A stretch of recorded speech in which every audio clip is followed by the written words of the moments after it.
দেশ ও জাতির প্রয়োজনে সেনাবাহিনীর সার্বক্ষণিক পাশে থাকার অঙ্গীকার ব্যক্ত করেছেন নতুন সেনাপ্রধান জেনারেল ওয়াকারুজ্জামান। তিনি বলেন, রোহিঙ্গা ইস্যু ছাড়া মিয়ানমারের সাথে বর্তমানে কোনো বিষয় নেই। মায়ানমারের সাথে যোগাযোগ আছে, তাদের সেনাবাহিনী আক্রমণাত্মক কিছু করবে না।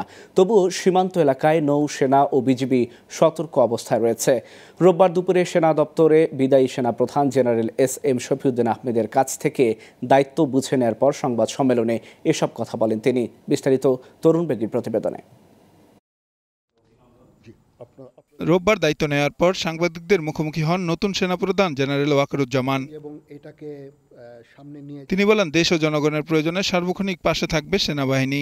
ভবিষ্যতে সেনাবাহিনীকে এগিয়ে নিয়ে যাওয়ার আমার সর্বাত্মক চেষ্টা আমি জারি রাখব এবং দেশ এবং জনগণের প্রয়োজনে যখন প্রয়োজন হবে আমরা সর্বদা নিয়োজিত থাকব এবং জাতির পাশে থাকব ইনশাআল্লাহ।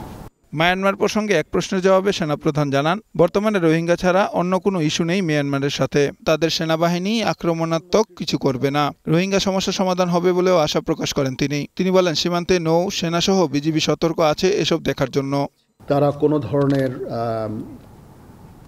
অ্যাগ্রেসিভ কোনো কিছু করবে আমি বেসিক্যালি আমি মনে করি না। তারপরেও আমাদের সেনাবাহিনী সব সময় এই প্রস্তুত আছে। বাট ইন ডুইং সো আমরা কোনো ধরনের প্রভোকেশন আমরা করি না।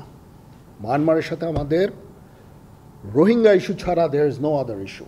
আমরা তাদের সাথে এঙ্গেজড আছি, সবসময় কথা বলছি এবং শান্তিপূর্ণ উপায়ে আমাদের এই রোহিঙ্গা ইস্যুটা আমরা সমাধানের আমরা চেষ্টা চালিয়ে যাচ্ছি।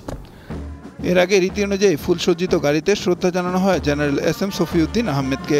এ সময় তাকে ফুল দিয়ে বিদায় জানান সেনা কর্মকর্তারা। সেনা সদর দপ্তরে নতুন সেনাপ্রধান জেনারেল ওয়াকারুজ্জামানকে দায়িত্ব বুঝিয়ে দেন বিদায়ী সেনাপ্রধান।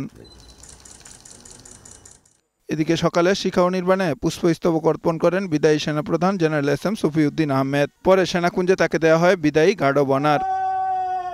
তরুণ বেগী, গ্লোবাল টেলিভিশন, ঢাকা।